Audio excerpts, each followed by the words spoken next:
reconhecer num pequeno espaço de tempo pesquisas que estão a ser feitas de um lado do Atlântico e do outro lado do Atlântico, que provavelmente se não ocorressem estes momentos de encontro, não teríamos noção que estavam a ocorrer.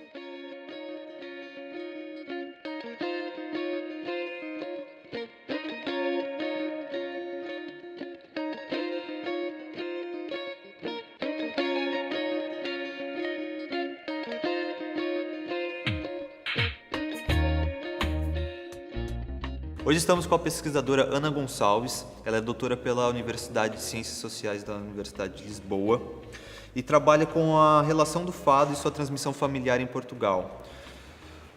Ana, eu queria saber, a princípio, qual a importância das expressões musicais para compreender a sociedade?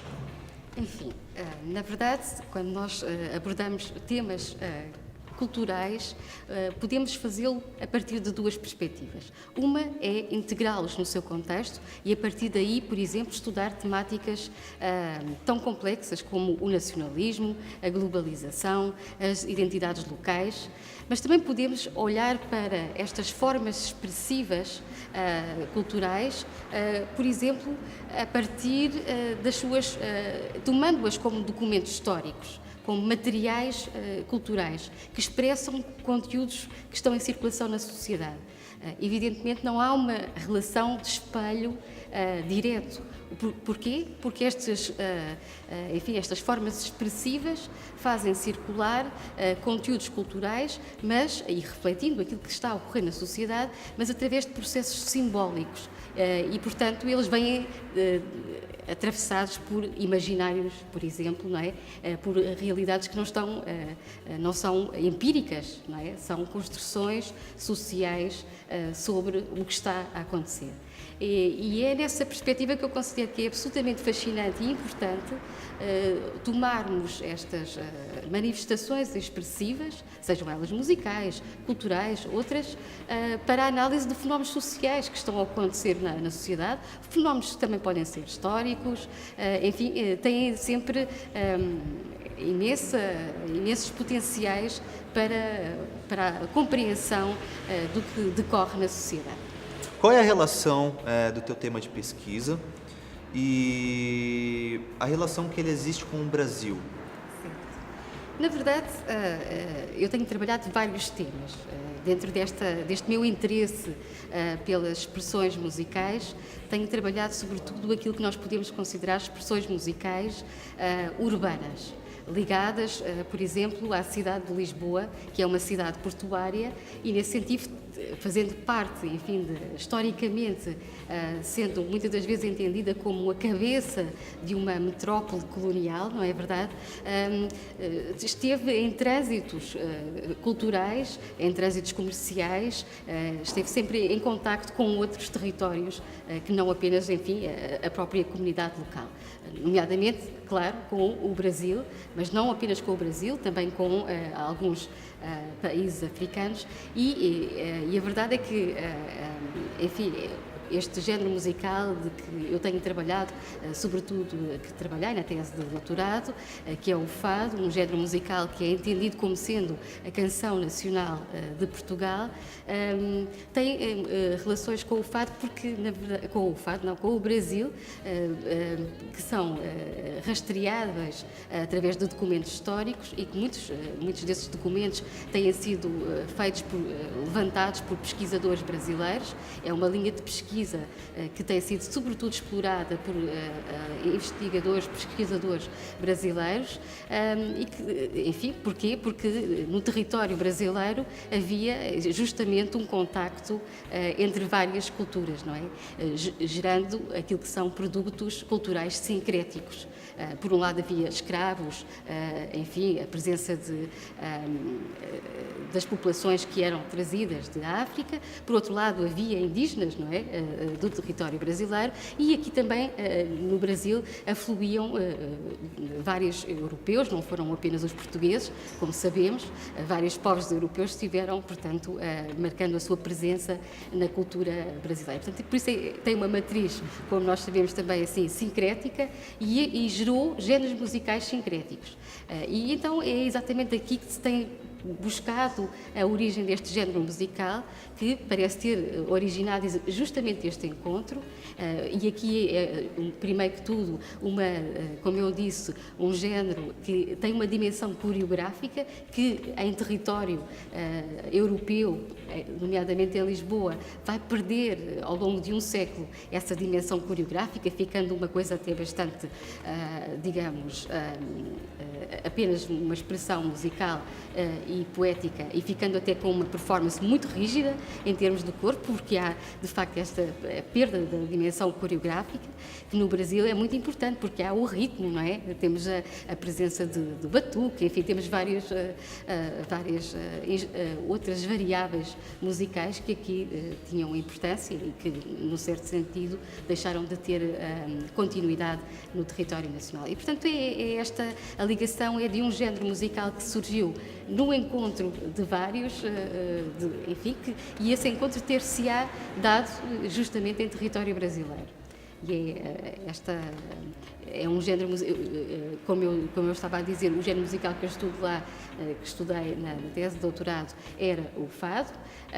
Aqui também se encontra essa expressão musical, 250 km a norte do Rio de Janeiro. Ainda hoje existe uma espécie de sobrevivência deste fado original, digamos assim, que é interpretado em Quissamã, e onde mantém esta versão coreográfica e, enfim, poética e musical também. Perfeito. Tu cita esse encontro entre duas culturas e, consequentemente, a troca entre elas. Tu poderia falar um pouquinho a respeito da importância da interdisciplinariedade, que também é uma troca para a construção do teu trabalho? Enfim, eu ao longo do meu trabalho de pesquisadora tenho utilizado muito territórios de fronteira. O que é que isto quer dizer? São áreas de interesse que cruzam já entre si, já exigem, já apelam a que o conhecimento seja interdisciplinar. Porquê? Porque é muito difícil abordar temáticas como expressões musicais se não tivermos um conhecimento, como eu estava a dizer, de alguma maneira contextualizador e histórico. Por outro lado, uma atenção aos grupos sociais envolvidos e, por isso, um conhecimento mais sociológico e ainda, digamos, também um conhecimento antropológico, porque tem sido, sobretudo, a antropologia a disciplina que tem trabalhado os outros grupos, não é? Portanto, esta ideia de uma certa alteridade e as culturas populares constituíram durante muito tempo um domínio da alteridade, não é? Portanto, não faziam parte daquilo que era considerado a cultura de elite e nesse sentido eram vistos como um grupo outro muito trabalhado pela antropologia. E, portanto, é absolutamente essencial para compreendermos realidades complexas que façamos recurso do conhecimento que esteja disponível para as entender, para ajudar a tomarmos uma visão mais completa, naquilo que for possível, evidentemente, porque a verdade é que também temos limites, não é? E o conhecimento também, ele próprio é limitado, mas nesta interseção de vários olhares disciplinares, que são sempre, julgo eu, bastante férteis, podemos acrescentar conhecimento, ir juntando pequenos contributos que nos permitam compreender de uma forma mais integrada, mais complexa, aquilo que é uma realidade que é em si própria articulada, não é? Complexa e multiforme, constituída por múltiplas vertentes e múltiplos aspectos que necessitam de ser descodificados. Tu trabalha também com regiões costeiras, sim. Eu queria que tu falasse um pouco a respeito da importância da Braspor no âmbito da internacionalização da pesquisa costeira. Muito curiosa essa pergunta, porque a temática enfim, costeira e ribeirinha, ela emergiu como um resultado de pesquisa. Ela, na verdade, não estava... partiu de uma investigação específica que eu fiz e que... em que o objetivo inicial não era exatamente abordar a questão costeira e ribeirinha. Ela surge como o resultado dessa pesquisa. E o que é que eu quero dizer com isto?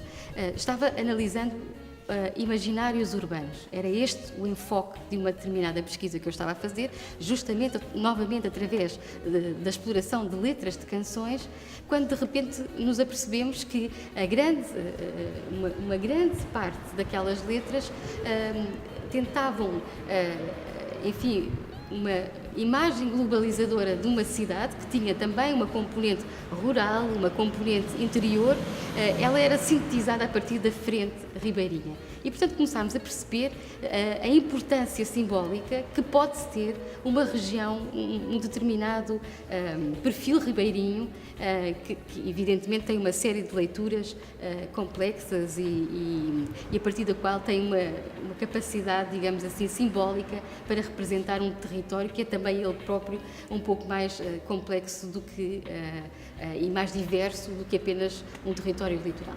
Mas isto para focar, para centrar na segunda parte da pergunta, que era qual a importância da Brasport para a internacionalização de uma pesquisa sobre estes momentos de encontro entre pesquisadores de vários países, nomeadamente se forem de Portugal e do Brasil, que permitem ainda por cima que conversemos numa mesma língua, não é?